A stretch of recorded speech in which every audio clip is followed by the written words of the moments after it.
Today I find myself trapped in the apocalypse, filled with hordes of zombies, angry raiders, and a few friendly faces. I thought it would be a fun challenge for myself to try to rebuild a functional society in Project Zomboid with everything built from scratch. This is going to be a little challenging though, since I'm starting off underweight, unfit, deprived, and with a broken leg. I can tell you this was quite the adventure. I had ups, downs, and twists galore, so let's just get into it. I survived 100 days in Project Zomboid. On the start of day 1, I awoke with only 3 things: my underwear, the splint on my leg, and my go-getter attitude. I began my journey by first limping to the kitchen to search for food and water.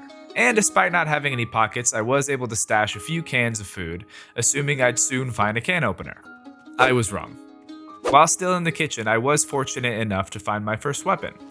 After securing some food and a weapon, I began to search the rest of the house for other useful items. One of which was the Electricity for Dummies book, which I decided to enjoy before taking a stroll outside. Soon after leaving the house, I was greeted by my first neighborhood zombie, a lone wanderer with something that I desperately needed: clothes. So I showed off my baking skills and got myself equipped. A few steps later, and I found a zombie that was holding a duffel bag. This is probably one of the greatest starts I've had to Project Zomboid, despite the broken leg. With my new bag, I began limping along towards another nearby house and spotted a single zombie knocking on the window. So I went to dispose of it when... Oh no. No. I knew I could handle a few zombies if they came in a line, but as soon as all these other ones showed up, I knew that I had to run for it. Luckily, despite having a broken leg, I could still hop short fences, and so I hopped a few fences and made my way into the woods. And once again, I was back on the hunt for a can opener. This hunt went on for a while. I went house to house, finding magazines and beginner books, but no can opener. Luckily, however, in my search, I did find a crowbar. And with the new weapon came new confidence in being able to dispatch of the undead. Unfortunately, at the end of day 1, I still wasn't able to find my can opener, but I was able to find a food source that was bagged rather than canned, and therefore was finally able to eat. A short-term victory for sure, but one that would see us through to day 2. When I awoke the next morning, it was pretty early, so rather than fumble about in the dark, I decided to use this time to read some of those books I found on day 1. This was actually also the first time I took a look at my skill menu to witness the gravity of my decisions during character creation. My fitness level wasn't even level 1, and this was going to be something that I would have to work on for the rest of the playthrough. Despite this realization, I once again had to look at the task at hand, which was finding a can opener.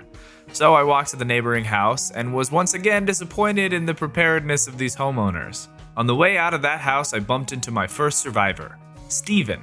I had some skepticism about recruiting survivors early on. I didn't want them to pull zombies when I couldn't handle them, but with a level 0 in fitness and a broken leg, I feel like Steven is probably going to help more than hurt. Oh, Steven, no. We cannot fight that many zombies. Oh, they're coming right for us. Yeah, I'd be freaking out too. Alright, you lead those guys over there. I'll take on these 2.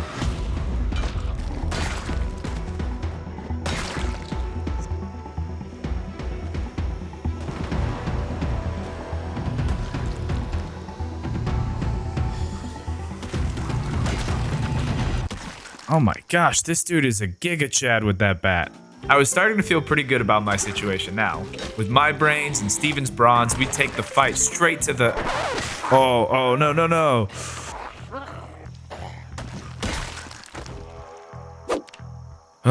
Just a scratch, Steven.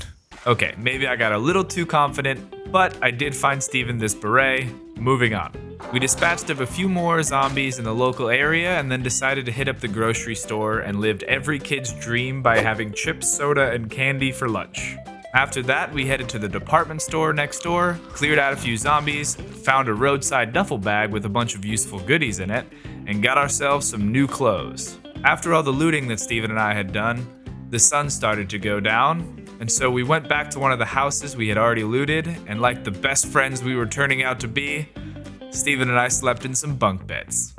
The next morning was pretty uneventful. Steven and I checked out a few cars to see if they might have gas, but no such luck. We looted the local bar, fought off a few more zombies, but without a proper base, we were running out of inventory space fast. It looked like day 3 was going to be a wash. That is, until we met Matthew.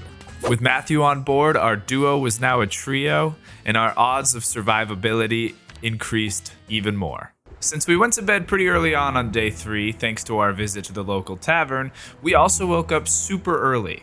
And not only was it dark, it was also raining. Despite the storm, we continued our sweep of the neighborhood, and it finally happened.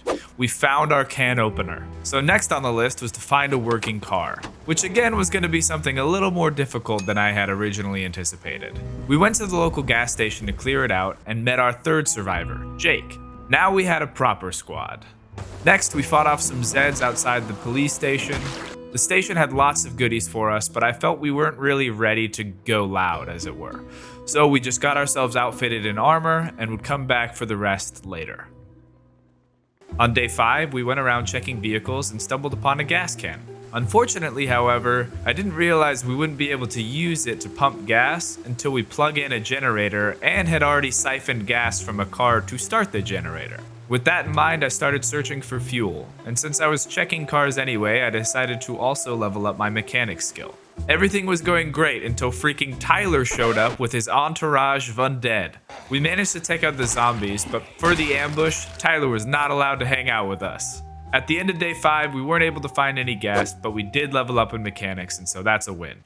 Day 6 started just like any other day. Worked a little on mechanics, and then we decided to head over to check out a nearby house. But we couldn't have known how many zombies would be there waiting. We did the best that we could, but during the fray we got separated, and Jake got bit.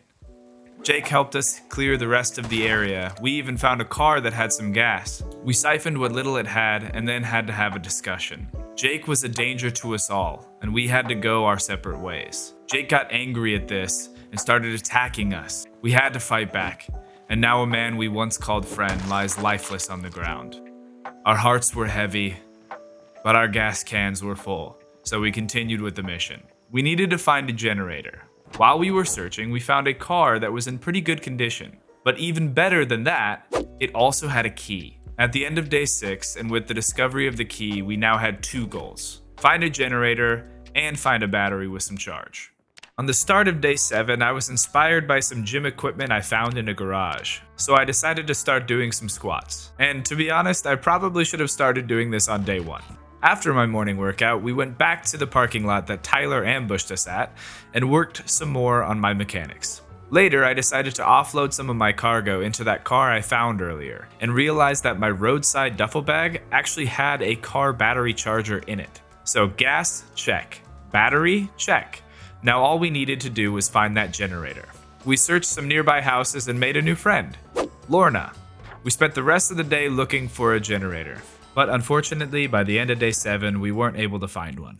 On day 8, I woke up nice and early and got started with a workout. The task for today, just like yesterday, was to hunt for a generator. But unlike yesterday, today we actually found one. And in the process, found another friend.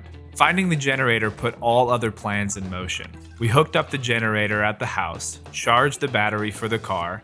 We did have to leave Lorna on guard because we only had 4 seats in the car, but then we took the working vehicle to the gas station, filled the car and 2 gas cans full of fuel, and then finally drove down to the park in the gated community where I had always planned on building our colony. When we arrived at the park, there was already a group of survivors fighting off some zombies, so we invited them to join us, increasing our numbers to 8. All in all, today was a good day. Day 9 started with me leading an early morning fitness class in my bedroom, before heading over to the park to start assigning jobs. For now, I just wanted everyone on guard duty, except for Steven and Matthew, of course. Those guys are my ride or die. I was setting up my work zones when this dude Gillian showed up with a horde behind him, just blasting away with his rifle, letting literally the whole neighborhood of zombies know right where we were. Luckily, we had a whole crew, so it wasn't too bad to dispose of them, but that was a real Tyler move, Gillian. Steven, Matthew, and I spent the rest of the day dismantling furniture to get enough materials to wall off this entrance, while I had Martin moving zombie corpses out of the base area. On the morning of day 10, it was time for some squats. Later, I bumped into Gillian again, and despite his unfortunate entrance yesterday, I figured his rifle might be helpful later, so I invited him into the clan. With Gillian now in tow, Matthew, Steven, and I went to clear out any additional zombies that might be lurking around near our settlement, and in the process met Sam and Dean. Having 6 people with me would draw too much attention, so I decided to leave everyone at the base with Steven in charge and took Matthew with me on a mission to pick up Lorna. However, plans changed real quick once we heard the helicopter. In a panic, Matthew and I booked it to a farm a decent way away from our base. We had hoped that we could lead the zombies away from the others. At the farmhouse, we met Claire. We didn't really need more people at this point, but right now it was just me and Matthew, and Claire had something we needed, an axe. On day 11, we took Claire back to the base and introduced her to everybody, and set her to work chopping trees in the park. Meanwhile, I grabbed Matthew and Gillian, and we loaded up in the car to head over to a warehouse outside of town. We were able to find tools, boxes of nails, and seeds, everything we needed to start building our new home. I had several long commutes during the day, and so most of the day was spent driving all over town. Day 12 started with my usual workout, and then I spent the whole day sawing logs and laying the foundation for our first building. I kept trying to fix this grass poking out right here, but nothing worked. Much to my rage, this little grass patch also survived 100 days in Project Zomboid. I think by this point we can just assume that my morning routine involves doing squats. It's day 13 and it's time to work some more on our first building. But first, on my way over, I saw this dude named Benjamin that was fully outfitted in military garb and thought, why not? I once again spent the day sawing logs gathered by my friends and started working on the walls for our base. I got the brick walls done, and then I realized if I didn't want to just have a brick box, I wanted to do something different with the front. So I decided to add glass walls to the front instead. On day 14, I worked on finishing the front of the building by adding glass doors and a concrete walkway to the front. I had taken some damage from being over encumbered, so I took a look at my health menu and I realized that today marked 2 weeks that my leg had been in a splint, and I seemed to be walking just fine. So I decided to take a risk and take off the splint to see what happened. And it turns out I was good. Next up was the ceiling, but I realized that I wasn't high enough level in carpentry yet to build stairs. Luckily though, after sawing all those logs, I was pretty dang close. And I had a lot of logs left over to work on. Once I reached level 6, I plopped down some stairs and started setting up the roof. But then something truly terrible happened. I'm not gonna lie, my heart dropped at that moment because I thought for sure I had broken my leg again. After that fall, I took a break for the rest of the day from roof construction, and instead set up a farming plot for the citizens to tend to. Okay, so unfortunately I don't have footage for day 15. As much as I would like to say it's for some technical reason, in truth, it's just because I forgot to start the recording. So to summarize day 15, I finished the roof, and I moved a bed from a local house into the building that we made. Day 16 went by pretty quickly. I set everyone to either chop or stockpile wood while I worked on making a roofed area over our stairwell. I also added some additional storage crates to clear up space in my inventory. While sorting through my inventory though, I did notice that we were running a little low on food. On day 17, I grabbed my boy Matthew and that other guy Gillian, and we went on a looting run looking to stock up on food for the base. After grabbing some canned goods, we went home and decided to hook up the generator on the roof. We finished the day off by sawing some more logs and building a railing around the roof to prevent what happened the other day from happening again. Today, I also decided that I was going to start doing squats twice a day, once in the morning and once before bed, just so that way I could get a little bit further along in my fitness. Day 18 was spent working around the base. I decided I wanted to make a nice little parking lot for the car. And then I also thought it might look a little nicer if I pulled some of the weeds around the base. This took quite a long time, but I think overall it looked a lot better. After cleaning up a little bit of the base on day 18, I decided that I really liked the look of a clean lawn, so I decided to do some landscaping. I cleared the weeds in the garden and put down a walkway around it. I then spent a good amount of time mowing the lawn by hand, but I was happy with the result. After that, I decided to take Matthew and Gillian out again to get more supplies from that warehouse we hit up earlier. A zombie strolled in while I was looting, and it looked like Matthew and Gillian would handle it when...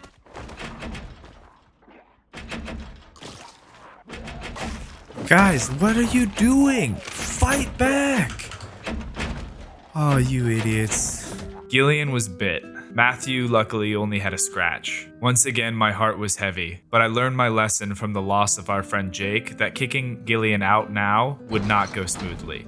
So I decided to take Gillian back to the base so he could live his final hours surrounded by his friends. Also, as a side note, I bet some of you were wondering what happened to the glass on the front of my building. With the 10 years later mod, if you build something, leave the local area, and come back, it assumes it's been 10 years, hence the hanging gardens that grew on my roof in a day.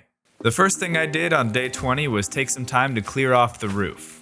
Then I unloaded the car from yesterday's run and decided it was time to start putting in some proper infrastructure, starting with a rain collector.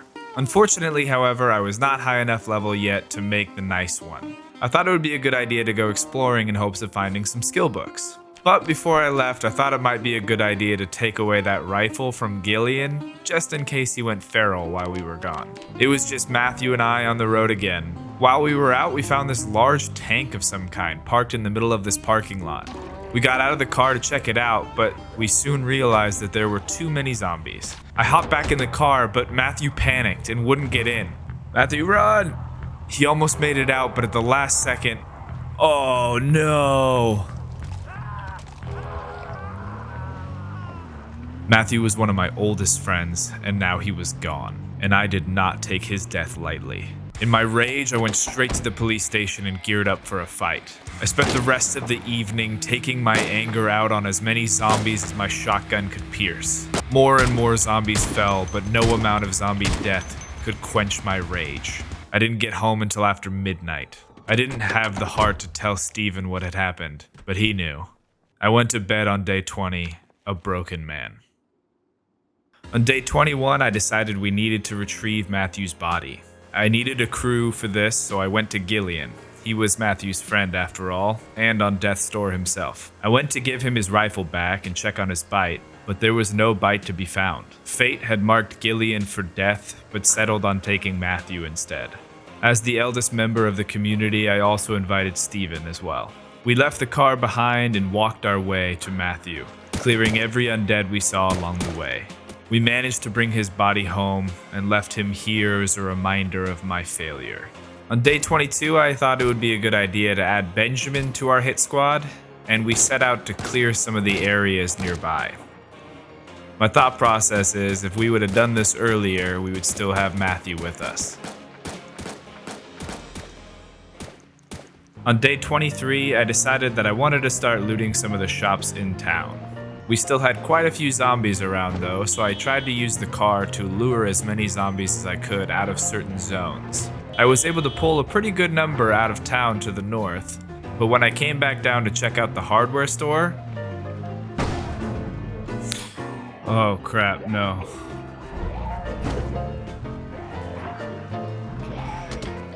Oh, come on.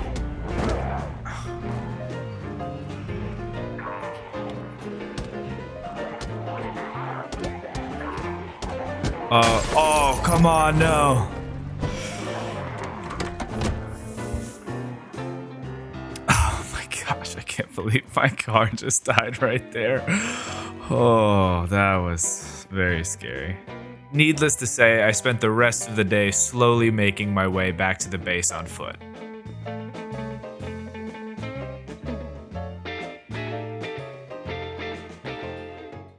On day 24, I was on the hunt for a new car. There were a few problems though. I wasn't high enough level yet to hotwire vehicles, and I left the gas cans that I had in the back of my old car. So I first searched for a new gas can and luckily was able to find one in a garage nearby. I then started investigating some of the cars in the area and hit the jackpot. Another car with a key. It looked like this was going to be my new vehicle, so I went back to the parking lot just outside of town to look for a car that had a little bit of gas in it. I siphoned some fuel, and I was so pumped to have a working vehicle again. Until I realized, I think I left the car battery charger in the car too. This led me to one conclusion. We were going to have to siege the city and get our stuff back. So I spent the rest of the day getting everyone geared up for our assault tomorrow. Day 25 was the day of reckoning. We had a squad assembled and a mission. We walked down the main street of Riverside to slowly make our way back to the car. We would form up and hold a position to draw the zombies out in the area, and then we just unloaded on them. This happened over and over again, and I'm not gonna lie, this was extremely satisfying. I felt like a cowboy at high noon. This went on literally all day, until we finally made it back to the broken car and got what we needed. I forgot to press record at the beginning of the day. Not a lot happened. I mean, I did get the car, but all of the stuff to building up to getting the car happened already. I just went and put the battery in. So I had also grabbed a refrigerator so that way we could store our produce, as well as a cabinet to later install a sink. I still wasn't a good enough carpenter to make a large rain collector, but with a storm like this, I figured I should put something down. I made sure to put it above where the sink was going to go so I could pipe it up later. On day 27, I woke up and I stole a sink. I then installed it on my countertop, but then I realized I couldn't plumb it because I didn't have a pipe wrench. So I got in my car and headed over to my local tool store. While there, I grabbed some standing lights for the base and procured a pipe wrench. When I got home, I hooked up the sink and I decided to wash myself, I think for the first time ever. I then decided to do some squats and... Fitness level 2. So for some reason my sleep schedule had gotten super weird where I was waking up really early and getting tired by like 4 in the afternoon. So I just chilled the rest of the day to try to get it back to normal. Day 28, I went to the bookstore to get my learning on. I read some magazines and grabbed a bunch of books so I could start leveling up my skills. I then went back to that old parking lot and worked on leveling up my mechanics. I really wanted this Mustang and all I needed was one more level in order to hotwire it. I uninstalled and reinstalled everything I could on each and every car in the parking lot until finally I leveled up. I was about to head home to charge the battery for the Mustang, but I wanted to see if my car could tow this big old trailer. I figured it was an empty tank I could use for water storage or something, but it wouldn't let me attach it. Upon further investigation, however, I realized that this was a gas tank, and it was not empty. This thing was essentially a gas station that I wouldn't have to power. So I topped off my car, headed home, and spent the rest of the day reading. On day 29, I set the gang to start chopping trees again in preparation for base expansion. While everyone else chopped wood, I went back to the parking lot to grab a car. I had a change of heart though. The Mustang would be way more fun, but the box truck would definitely be more useful. So I plopped in a spare battery I had at the base and filled it with some fuel. I'm not gonna lie, I had also hoped that I could attach the fuel tank to this thing, and when that didn't work, I even tried other methods. Unfortunately, at the end of the day, it seemed like the tank was staying put. Once I got home, I went to work sawing the logs that had been gathered during the day, and I finally leveled up in carpentry, so I could build those large rain collectors. I spent the rest of the day after that expanding our road and laying the foundation for our new building. As you could probably imagine, I spent the entirety of day 30 working on our new building. That is until I ran out of wood at the end of the day. On day 31, I assigned a new work area for chopping trees and spent the whole day looting like a pack rat. The most notable things I grabbed were 2 industrial propane tanks and a storage shelf for our new building. Most of the rest of the stuff was just food. Day 32 started with some building construction, followed by some road extension. After that, I took my car out and found this trailer that I decided to keep. Then I got one of these, and my game crashed.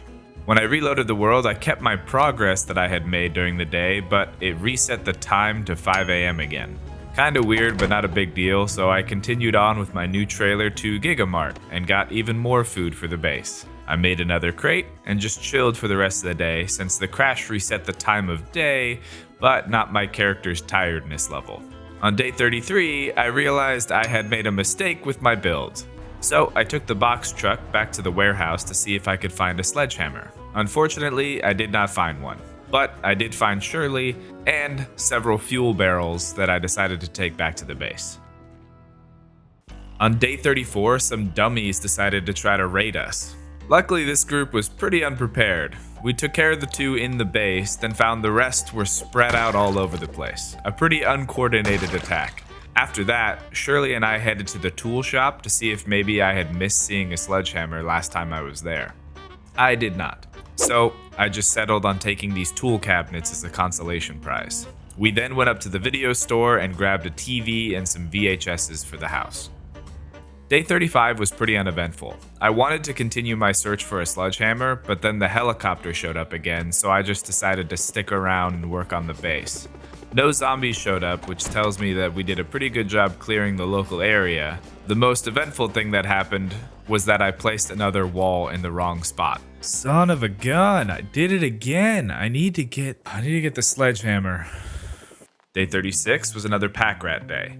I was still looking for a sledgehammer, didn't end up finding one, but grabbed a bunch of stuff for metalworking. Day 37, I went back to the warehouse again, this time for boxes of nails, screws, and any metalworking materials I could find. And I managed to grab some cool car parts. Day 38, I spent most of the day labeling and organizing our food crates, and then disassembling doors in nearby houses to get enough hinges to build a garage door on our new building. Day 39 was spent building more storage, the crates for heavy metal sheets and pipes, the shelves were going to be for general crafting materials, the toolboxes were for, well, tools, and then the military lockers for our weapons and ammo. Day 40, I felt like I needed a few more crates, and then I spent the entirety of the day actually sorting everything into their proper places. Day 41, so much building. On day 42, I tried to finish the building that I worked on all day on 41, but I couldn't because I placed the walls in the wrong order and didn't have a sledgehammer to fix it. I then spent the rest of the day pulling weeds to make my drive a little smoother. I woke up on day 43 to a rainforest on my roof. Under normal circumstances, I can get down with some greenery, but this wasn't really the look I was going for. And then, right as I finished pulling plants off the top of my stairwell, oh no, I just freaking broke my leg. and if that wasn't enough, right on cue, a group of bandits showed up. Just walked right in and killed Benjamin. We managed to scare them off, but not before Raider Frank shot me in the head. Are you kidding me? I was pretty upset by everything that had happened, but I was even more upset at the fact that I had intentionally put sentries on the roof of the building to prevent things like this from happening, but they just sat there and watched. I reassigned everyone to guard on the ground floor and went to bed. On day 44, I figured I wasn't going much of anywhere with my injuries, so I worked on the road until I ran out of wood. I also went to the pile of corpses and took Benjamin's clothes. Look, I know this makes me a bad person, but mine had holes in them, and his were cooler.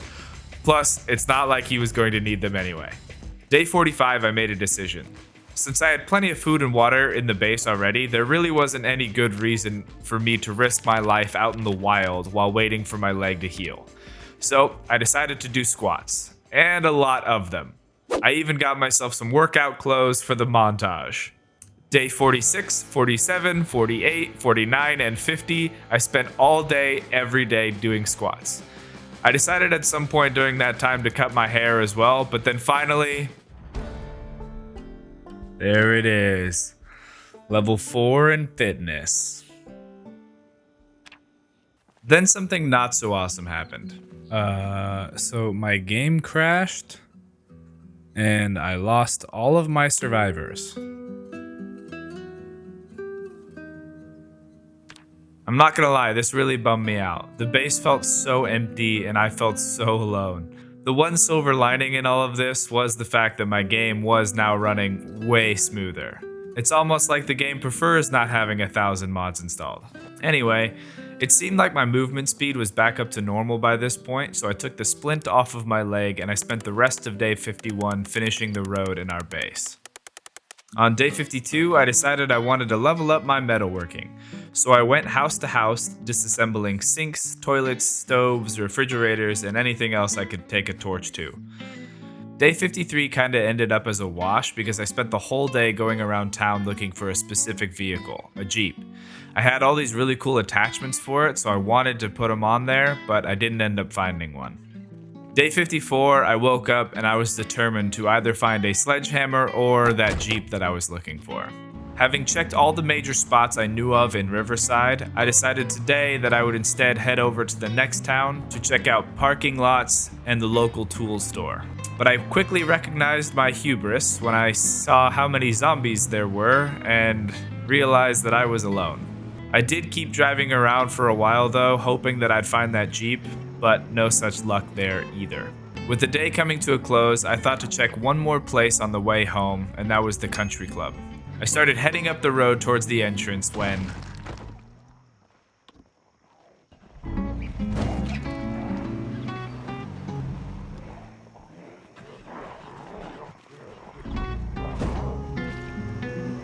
Oh, my car is dead, man. Luckily, I wasn't quite as weak and fragile as I once was, thanks to all those squats, so I was able to take out the zombies in the immediate area. The situation was obviously less than ideal. I was too far away from home to simply walk back, so my only option was to find a new car. Thankfully, I always keep extra gas in my cars in case of emergencies like this one, so I grabbed that and the car's working battery and set out on foot. There were a lot of zombies on the way to my destination. I snuck down the winding road towards the club and luckily made it to the guard gate around the time it was getting dark.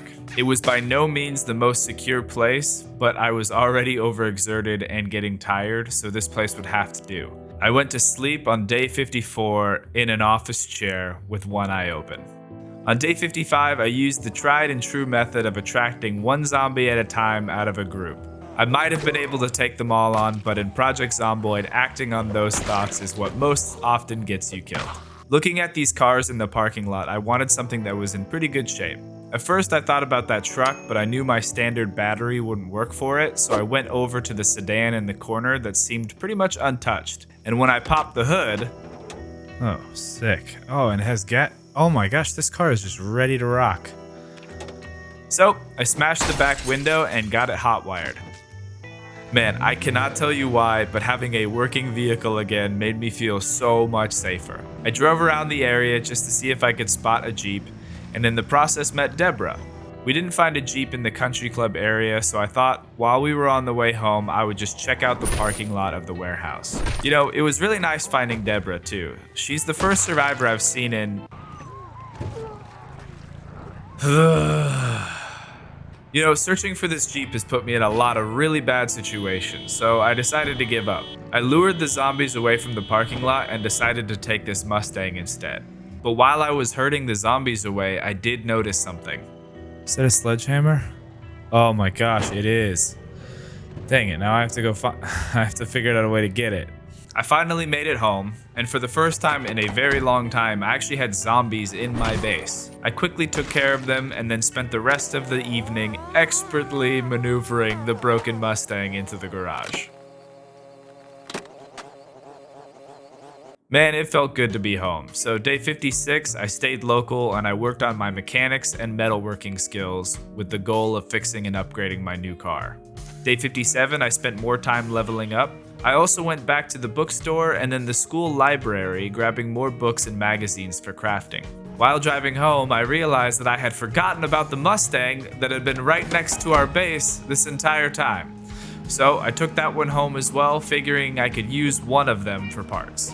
Okay, day 58 was kind of funny. Due to the awful state of all of my other cars, I spent the day getting this red car working. It took a while because I would grab the gas, head over there, then remember I didn't bring the battery, so head back.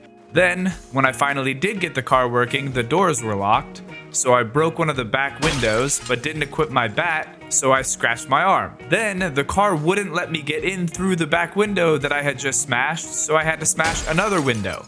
But the lock on that side of the car was broken, so then I had to smash the driver's side window just to get into the car. Now this once nice car was not very safe anymore, so I drove up to the parking lot and traded parts with a version of the same vehicle. Yeah, that was my day. On day 59, I was going back for that sledgehammer. I found the spot, grabbed the hammer, and managed to get back to my car.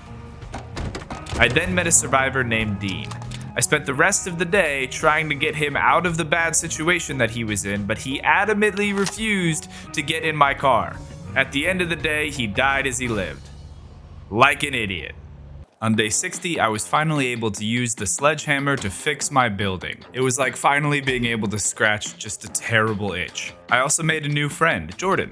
I felt pretty good about this guy since he was already at the base and so out of danger. I worked on the car for a bit and got the orange Mustang ready to drive and parked it in the garage. Day 61, Jordan and I took a drive over to the mechanic shop that was by the warehouse. I was hoping that I could find parts for the Mustang, but unfortunately didn't find anything. Then we went over to the self-storage area, and again we weren't able to find any Mustang parts, but we did snag an extra generator. Day 62, I spent the morning swapping out the tires from the broken Mustang to the working one. Then I spent the day pack ratting again. Everything was going fine until... Jordan, why didn't you just move? Don't bandage yourself on the freaking stairs. At this point, I was starting to think I was cursed to never have friends again. Day 63, I wanted to make my apartment feel a little more homey, so I installed a stove, some countertops, a rug, and chairs, and finished it off with a bookshelf. Day 64, I was once again a dummy and didn't start recording. Look, this is my first time doing this kind of thing, and it's a lot harder than you think, I promise. Anyway, all I did was continue leveling up my metalworking and use the trailer to gather a bunch of logs we had left all over the neighborhood. Day 65, I was finally able to craft some of the Mustang parts that I wanted, like a roof rack for storage and some window protection. On day 66, I took my souped up Mustang around Riverside and cleared as many zombies as I could find. And in the process, I met Lisa, who I immediately took home and told to stay safe and never leave. I went back out to clear more zombies, and of course also looted a bunch of stuff. Day 67, a dude named Ethan just walked through my bedroom at 5 o'clock in the morning. I guess he heard we were recruiting and wanted to be the first in line, so I invited him and set him to guard outside the garage. And then a little later when I was checking out this motorcycle, this other dude named Steven showed up. Now we were getting somewhere. I spent the rest of day 67 working on the base, mowing the lawn, sawing logs, and then building a sidewalk around our entire road. I even extended our parking area, and at the end of the day, it was looking really nice. On day 68, I spent a ton of time just trying to back in this trailer, and ultimately gave up and parked it over by the box truck. I then spent the day restocking my metalworking supplies by salvaging old car wrecks around the area. Then we were raided again. I got a few of them, but got shot in the groin. I circled back around and was able to take out the last one, but my boy Steven was badly injured. He just stood there getting shot and didn't fight back. I tried to save him, but he was too far gone.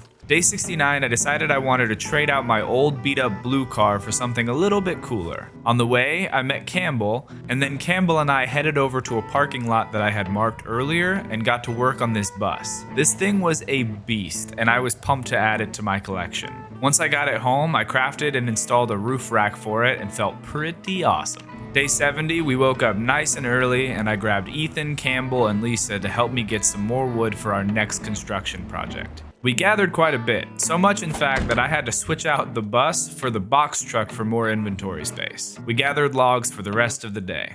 Day 71, I spent the whole day using the wood we gathered to build this cool looking gatehouse so raiders couldn't just walk in. But after building the door, I wasn't able to lock it. I thought it was just my choice indoor, so I put in new ones, and still the same issue.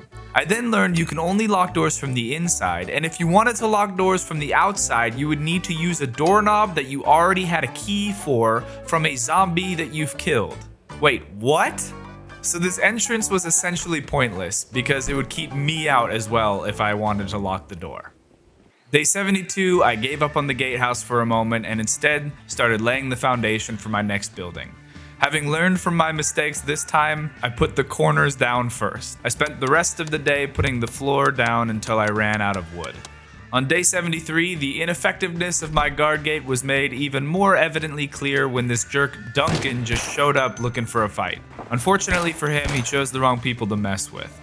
Later, I took the gang out to gather more wood, but then the helicopter showed up again, so we cut our trip short. We headed back to the base, but on the way saw a group of survivors held up in a house. We now had Lynn, Stuart, and Sandra as part of the crew. I brought everyone back home and then took Lisa, Ethan, and Campbell back out to get some more wood now that the helicopter was gone. On day 74, I decided to destroy my stupid gatehouse and opted for a more simple solution. I did this on the other side as well and then built a gate for my main entrance. Obviously, this was more for aesthetics than anything because, as we learned, one cannot simply lock doors. That being said, I did like it though. It made me feel kinda classy. Then I spent the rest of the day laying more floor. Day 75, we gathered more wood. And just a heads up, you're gonna start seeing a trend. Day 76, I worked all day on my new building. I thought it might be cool architecturally to have an overhanging roof, so I made what was going to be the front walls into columns. I then made the front windows and realized that if I toggle this protect from erosion option on the glass, they wouldn't randomly break like my other buildings. Good to know. I spent the rest of the day working on the roof. Day 77, I woke up early and started pulling weeds off my new roof. I then spotted Adam sneaking about and invited him to join our crew. Then, you guessed it, I spent the rest of the day gathering wood. Day 78, I spent the day continuing to build the roof. After that was done, I did some yard work around the new building to make it look a little bit nicer. Day 79, more wood. On day 80, I took the box truck out to start gathering beds. One of the things I wanted for this new building was a place for all of my residents to sleep, and at the end of the day, I ended up with 10 beds. Day 81 started with some yard work on the roof. I then worked on the interior of our new building, first walling off the sleeping area and then working on what would eventually become a bathroom and an armory. After that, I went back up to the roof and built the railing. I then headed back to the police station to snag some of those lockers to go in our new armory. On day 82, I literally spent the whole day moving around inventory and setting everything up in the armory in a way that I liked. Day 83, I went around grabbing lights, a toilet, sinks, cabinets, and a mirror to make our bathroom. I then decided to build a table that I could display some of our weapons on in the armory. And then after that, I had this great idea that I needed the box truck for. On day 84, I started building my very own spiffos. I was having a great day until raiders literally spawned in my base. What are walls even for? Anyway, I got shot in the leg and in the foot, which made chasing the bastards down very difficult. Luckily, Elaine, my resident doctor, was on call that day, and she helped fish the bullets out of my body. Once my wounds were stitched, I was able to catch up with one of the raiders and get my revenge. Being raided is so frustrating, but there is one silver lining. If you catch them, they usually have a weapon and a good amount of ammunition. On day 85, I wanted to take a break from building and try out this new assault rifle I got from one of the bandits. It was pretty awesome. I spent the whole day just mowing down hordes of zombies outside of the warehouse area. On day 86, I claimed that I needed to find more axes in my recording so I could chop more wood, but I think subconsciously I was just craving violence, because I went over to the next town to loot the tool store, but instead spent the whole day clearing out the town by myself. So many zombies, so many bullets, but so much fun. I spent so long doing this that I ended up staying the night in the gas station in town. Day 87, I woke up and started the process all over again. That is until I ran out of ammo and had to get, well, creative. Just FYI, this is way fun to do, but absolutely terrible for your car. I looted the police station and then I finally made it to the tool store, but not a single axe was there. I left without finding what I was looking for, but I still felt pretty accomplished as I drove away from this battlefield. On day 88, I remembered a backpack that I had left on the floor that had some axes in it. Hence why I said on day 86, I'm not sure if the axes were the real reason I went over there. I used some wood glue to repair the broken axe and then took the gang to once again gather wood for the rest of the day. On day 89, I worked some more on my rooftop spiffos. And since I had some extra planks, I thought to make a second parking lot because I was already parking my truck over here anyway. And at the end of the day, I think it was a pretty good decision. On day 90, I decided to replace the ugly broken windows on my first two buildings, making sure this time to toggle the erosion protection. I built another ammo cabinet and went back to Spiffos to grab another set of booths. I thought it might be fun to grab some of those kitchen appliances as well, and spent the rest of the day working on my rooftop restaurant. Day 91 was a pretty chill day. I just went around salvaging old cars to get metalworking supplies so I could keep Frankensteining my Mustang back to life. On day 92, with only 8 days left, I decided I wanted to go out on one last big adventure. I had been wanting to hit the military surplus store for a while, and I figured now was the time to do it. So I grabbed some of my newer friends, Adam, Davey, and Shona, and we headed out. We decided to take the northern route that went along the highway, and along the way we made a pit stop to check out some big building on the map. It ended up being empty, but man, this place was awesome. It would have been a perfect base. Anyway, we got back in the car and started heading to the store. But it was getting late, so we got to a spot along the way that was pretty clear of zombies and decided to sleep in the car until the sun came up. On day 93, we announced our arrival to the local zombies and let them come from all sides. They came in waves, but we dispatched of them pretty handily. Once it was clear, we walked right through the doors and into redneck heaven. There was so much stuff. I also found this awesome silencer for my pistol that I was very excited about. I decided to start outfitting everybody in some new clothes when some raiders showed up. But that was a big mistake on their part, since we were armed to the teeth, and by this point I was quite the marksman. We looted what we could from the store, but there was so much that it would have been impossible to grab it all, even if I had brought the box truck. We spent the rest of the day joyfully fighting hordes of the undead because we had no fear of running out of ammunition. We woke up on day 94 and headed home triumphantly. It was a pretty long drive, so it took most of the day, but everyone celebrated when we returned with our spoils. We had so much stuff, I had to make yet another storage container just for ammunition. On day 95, I finally finished my spiffos, and I have to say, this is by far my favorite part of the base. And now that my base was finished, I figured there was only one thing left that I needed to do. I took out my bus, turned on the siren, and worked on properly clearing out Riverside once and for all. This mission continued on day 96, and there were a couple really notable moments. Check this out.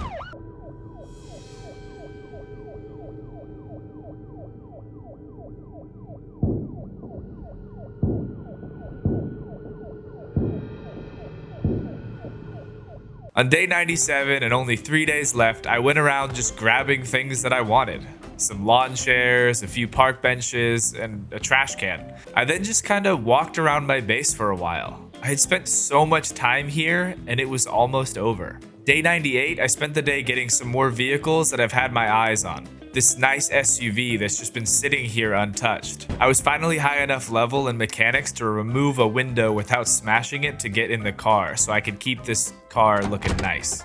I also grabbed this motorcycle that I've had my eye on for a while, and then this four-wheeler, because why not?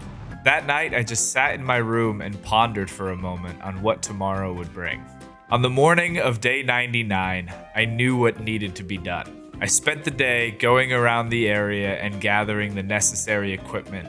And on the evening of day 99, I hosted a barbecue with all of my friends to celebrate our new township and how far we've come.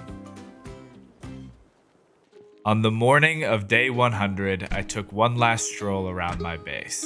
I then got on my motorcycle and drove away. I parked outside a familiar house and returned finally to where it all began. If you made it to this point in the video and you enjoyed it, please consider leaving a like and maybe comment what your favorite day was. And if you want to see more stuff like this in the future, consider subscribing. And a special thank you to all of my wonderful patrons for your consistent support of the channel. And thank you so much for tuning in to 100 Days of Zomboid, and we'll catch you next time.